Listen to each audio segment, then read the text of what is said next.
बहुत चिर तो ही चर्चा सीगी कि की कदे सरकारी बस एयरपोर्ट तक पहुंचेगी। ਤਾਂ ਅੱਜ ਦਾ ਸਵਾਲ ਸਾਡਾ ਪਹਿਲਾਂ ਇਹੀ ਹੈ ਕਿ ਕੀ ਪੰਜਾਬ ਦੀਆਂ ਸਰਕਾਰੀ ਵੋਲਵੋ ਬੱਸਾਂ ਦਿੱਲੀ 에ਅਰਪੋਰਟ ਤੱਕ ਜਾਣਗੀਆਂ? ਐਕਚੁਅਲੀ ਜਿੱਦਣ ਵੀ ਜਿਹੜੇ ਸਵਾਲ ਜਵਾਬ ਲਈਦੇ ਆ ਤੇ ਉਹ ਲਗਭਗ ਪਿਛਲੇ ਕਈ ਮਹੀਨਿਆਂ ਤੋਂ ਬਲਕਿ ਸਾਲਾਂ ਤੋਂ ਇਹ ਸਵਾਲ ਉੱਠਦਾ ਲਗਾਤਾਰ ਕਿ ਜਿਹੜੀਆਂ ਬੱਸਾਂ ਨੇ ਸਰਕਾਰੀ ਉਹ ਦਿੱਲੀ 에ਅਰਪੋਰਟ ਤੋਂ ਕਦੋਂ ਸ਼ੁਰੂ ਹੋਣਗੀਆਂ। ਇੱਕ ਵਾਰੀ ਹੋਈਆਂ ਸੀਗੀਆਂ ਔਰ ਉਦੋਂ ਕੁਝ ਸਮੇਂ ਬਾਅਦ ਉਹ ਬੰਦ ਹੋ ਗਈਆਂ ਕਿਉਂਕਿ ਇਹਦੇ ਵਿੱਚ ਜਿਹੜਾ ਪਰਮਿਟ ਹੈ ਉਹਦਾ ਰੌਲਾ ਸੀਗਾ। ਪਰਮਿਟ ਪੰਜਾਬ ਦੀ ਸਰਕਾਰ ਨੇ ਉਹ ਨਹੀਂ ਲਿਆ ਜਿਹੜਾ ਦਿੱਲੀ 에ਅਰਪੋਰਟ ਤੋਂ ਸਵਾਰੀਆਂ ਚੁੱਕਣ ਦੇ ਵਾਸਤੇ ਚਾਹੀਦਾ ਹੁੰਦਾ। ਦੋ ਤਰ੍ਹਾਂ ਦੇ ਪਰਮਿਟ ਨੇ, ਇੱਕ ਤਾਂ ਜਿਹੜਾ ਟੂਰਿਸਟ ਪਰਮਿਟ ਹੈ, ਟੂਰਿਸਟ ਪਰਮਿਟ ਦੇ ਵਿੱਚ ਤੁਸੀਂ ਸਵਾਰੀ ਚੁੱਕੀ ਤੇ ਕਿਸੇ ਇੱਕ ਡੈਸਟੀਨੇਸ਼ਨ ਦੇ ਉੱਤੇ ਜਾ ਕੇ ਉਹ ਲਾਹ ਦਿੱਤੀ, ਤੁਸੀਂ ਰਸਤੇ ਦੇ ਵਿੱਚੋਂ ਨਾ ਸਵਾਰੀਆਂ ਚੜਾ ਸਕਦੇ ਹੋ ਨਾ ਸਵਾਰੀਆਂ ਲਾਹ ਸਕਦੇ ਹੋ। ਸਰਕਾਰੀ ਬੱਸਾਂ ਦੇ ਕੋਲੇ ਉਹ ਪਰਮਿਟ ਸੀ। ਜਦੋਂ ਇਹ ਬੱਸਾਂ ਬੰਦ ਹੋ ਗਈਆਂ ਤੇ ਕੈਪਟਨ ਸਰਕਾਰ ਦੇ ਵਿੱਚ ਜਿਹੜੇ ਮੰਤਰੀ ਟਰਾਂਸਪੋਰਟ ਸੀ ਉਹਨਾਂ ਨੇ ਕੋਈ ਅਪਰੋਚ ਨਹੀਂ ਕੀਤੀ ਦਿੱਲੀ ਦੀ ਸਰਕਾਰ ਤੱਕ, ਦਿੱਲੀ ਦੇ ਟਰਾਂਸਪੋਰਟ ਵਿਭਾਗ ਤੱਕ।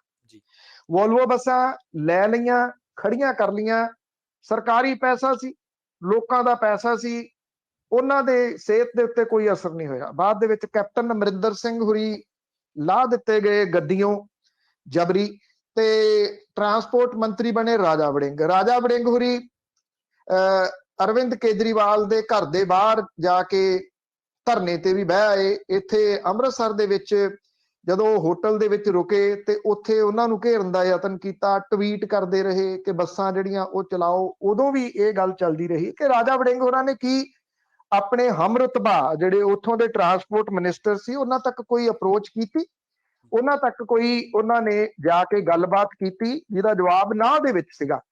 ਹੁਣ ਸਟੇਟ ਟੂ ਸਟੇਟ ਜਿਹੜੀਆਂ ਜਦੋਂ ਵੀ ਕੋਈ ਤੁਸੀਂ ਕੁਝ ਵੀ ਕਰਨਾ ਤੇ ਤੁਹਾਨੂੰ ਜਿਹੜੀਆਂ ਉਹ ਮਿਲ ਕੇ ਕਰਨਾ ਪੈਂਦਾ। ਉਹਦੀਆਂ ਜਿਹੜੀਆਂ ਦੂਸਰੀ ਸਟੇਟ ਦੀਆਂ ਪਾਲਿਸੀਜ਼ ਨੇ ਉਹ ਕੀ ਆ, ਉਹਦੇ ਉੱਤੇ ਕਿਵੇਂ ਤੁਸੀਂ ਉਹਨੂੰ ਫੁੱਲਫਿਲ ਕਰੋਗੇ, ਇਹ ਸਾਰਾ ਕੁਝ ਨਿਰਭਰ ਕਰਦਾ ਇਹਦੇ ਉੱਤੇ ਕਿ ਉੱਥੇ ਤੁਸੀਂ ਕੋਈ ਕੰਮ ਕਰ ਸਕਦੇ ਹੋ ਜਾਂ ਨਹੀਂ। ਕਿਉਂਕਿ ਜਿਹੜੀਆਂ ਸਰਕਾਰੀ ਬੱਸਾਂ ਸੀ ਇਹਨਾਂ ਦੀ ਜਿਹੜੀ ਟਿਕਟ ਆ ਉਹ ਬੜੀ ਵਾਜਬ ਟਿਕਟ ਸੀਗੀ। ਜਿਹੜੀ ਪ੍ਰਾਈਵੇਟ ਬੱਸਾਂ ਚੱਲਦੀਆਂ ਨੇ ਬਾਦਲ ਪਰਿਵਾਰ ਦੀਆਂ ਨੇ, ਕਿਸੇ ਵੇਲੇ ਇਹ ਬੱਸਾਂ ਕੈਨੇਡਾ ਦੇ ਸ਼ਹਿਰ ਟੋਰਾਂਟੋ ਵਿਚਲੇ ਇੱਕ ਪਰਿਵਾਰ ਦੀਆਂ ਹੁੰਦੀਆਂ ਸੀਗੀਆਂ। ਮੈਨੂੰ ਯਾਦ ਹੈ ਜਿਹੜਾ ਏਰੀਆ ਇੱਥੇ ਟੋਰਾਂਟੋ ਦੇ ਵਿੱਚ ਪੁਰਾਣਾ ਓਲਡ ਵੈਸਟਰਨ ਵਾਲਾ ਹੁੰਦਾ ਸੀ, ਉਸ ਏਰੀਏ ਦੇ ਵਿੱਚ ਪਰਿਵਾਰ ਰਹਿੰਦਾ ਸੀ ਜਿਨ੍ਹਾਂ ਦੀਆਂ ਬੱਸਾਂ ਸੀਗੀਆਂ। ਕਿਵੇਂ ਪਰਮਿਟ ਬਾਦਲ ਪਰਿਵਾਰ ਦੇ ਕੋਲੇ ਚਲੇ ਗਏ ਵੱਖਰਾ ਵਿਸ਼ਾ, ਪਰ ਉਹਦੇ ਤੋਂ ਕਮਾਈ ਕਿੰਨੀ ਮੋਟੀ ਆ ਕੋਈ ਅੰਦਾਜ਼ਾ ਵੀ ਨਹੀਂ ਲਾ ਸਕਦਾ। ਜਿਹੜੀ ਟਿਕਟ ਆ ਇਹਨਾਂ ਬੱਸਾਂ ਦੀ, ਚਾਹੇ ਤੁਸੀਂ ਜਿੱਥੋਂ ਮਰਜ਼ੀ ਚੜੋ, ਚਾਹੇ ਅੰਮ੍ਰਿਤਸਰ ਤੋਂ ਚੜੋ, ਜਲੰਧਰ ਤੋਂ ਚੜੋ, ਫਗਵਾੜੇ ਤੋਂ ਚੜੋ, ਖੰਨੇ ਤੋਂ ਚੜੋ, ਰਾਜਪੁਰੇ ਤੋਂ ਚੜੋ, ਇੱਕੋ ਜੀ ਟਿਕਟ ਹੈ। 2300 ਰੁਪਏ ਤੋਂ ਸਟਾਰਟ ਹੁੰਦੀ ਹੈ, 4000 ਰੁਪਏ ਤੱਕ ਚਲੇ ਜਾਂਦੀ ਹੈ। 3500-3600 ਰੁਪਇਆ ਜਿਹੜਾ ਉਹ ਟਿਕਟ ਦਾ ਦੇਣਾ ਪੈਂਦਾ ਇੱਕ ਸਾਈਡ ਦਾ। ਕਿੰਨੀਆਂ ਉਹਦੇ ਵਿੱਚ ਸਵਾਰੀਆਂ ਬਹਿੰਦੀਆਂ ਨੇ, ਫੁੱਲ ਆਉਂਦੀਆਂ ਨੇ, ਫੁੱਲ ਜਾਂਦੀਆਂ ਨੇ। ਲੱਖਾਂ ਦੇ ਵਿੱਚ ਡੇਲੀ ਕਮਾਈ ਇਹਦੇ ਤੋਂ ਇਹ ਪ੍ਰਾਈਵੇਟ ਵਾਲੇ ਕਰਦੇ ਨੇ। ਹੁਣ ਜਦੋਂ ਜਿਹੜੇ ਇੱਥੇ ਸਰਕਾਰ ਬਦਲੀ ਆ, ਟਰਾਂਸਪੋਰਟ ਮੰਤਰੀ ਬਦਲੇ ਆ, ਲਾਲਜੀਤ ਭੁੱਲਰ ਹੋਰਾਂ ਨੇ ਇਹ ਗੱਲ ਕਹੀ ਆ ਕਿ ਦੋਨਾਂ ਸਰਕਾਰਾਂ ਦੇ ਵਿਚਾਲੇ ਹੋਏ ਸਮਝੌਤੇ ਤੋਂ ਬਾਅਦ ਤੇ ਦਿੱਲੀ ਟਰਾਂਸਪੋਰਟ ਵਿਭਾਗ ਦੇ ਪ੍ਰਮੁੱਖ ਸਕੱਤਰ ਤੇ ਜਿਹੜਾ ਇੰਟਰਨੈਸ਼ਨਲ 에ਅਰਪੋਰਟ ਹੈ ਉਹਦੇ ਅਧਿਕਾਰੀਆਂ ਦੇ ਨਾਲ ਇਸ ਮੀਟਿੰਗ ਦੇ ਮਾਮਲੇ ਦੇ ਉੱਤੇ ਚਰਚਾ ਜਿਹੜਾ ਉਹ ਕੀਤਾ ਗਿਆ ਤੇ ਛੇਤੀ ਜਿਹੜੀਆਂ ਸਰਕਾਰੀ PRTC ਤੇ ਰੋਡਵੇਜ਼ ਦੀਆਂ ਵੋਲਵੋ ਬੱਸਾਂ ਨੇ ਉਹ ਦਿੱਲੀ ਦੇ 에ਅਰਪੋਰਟ ਤੱਕ ਜਾਣਗੀਆਂ। ਇਹਨਾਂ ਦੀ ਟਿਕਟ ਬੜੀ ਰੀਜ਼ਨੇਬਲ ਜਿਹੜੀ ਉਹ ਹੈ, ਜਿਵੇਂ ਮੈਂ ਤੁਹਾਨੂੰ ਦੱਸਿਆ ਕੋਈ 1000 ਰੁਪਏ ਤੱਕ ਦੀ ਜਿਹੜੀ ਇਹ ਟਿਕਟ ਹੈਗੀ ਆ। ਤੋ ਜਿੱਥੇ ਤੁਸੀਂ ਇਹ ਕਹਿ ਸਕਦੇ ਹੋ ਕਿ ਕਿਉਂਕਿ ਇਹਨਾਂ ਨੇ ਕੀ ਕੀਤਾ, ਪ੍ਰਾਈਵੇਟ ਵਾਲਿਆਂ ਨੇ, ਸਰਕਾਰੀ ਤਾਂ ਦੂਰ ਦੀ ਗੱਲ, ਕੋਈ ਪ੍ਰਾਈਵੇਟ ਵੀ ਬਰਾਬਰ ਦੇ ਉੱਤੇ ਜਿਹੜੀ ਚੱਲਣ ਨਹੀਂ ਦਿੱਤੀ।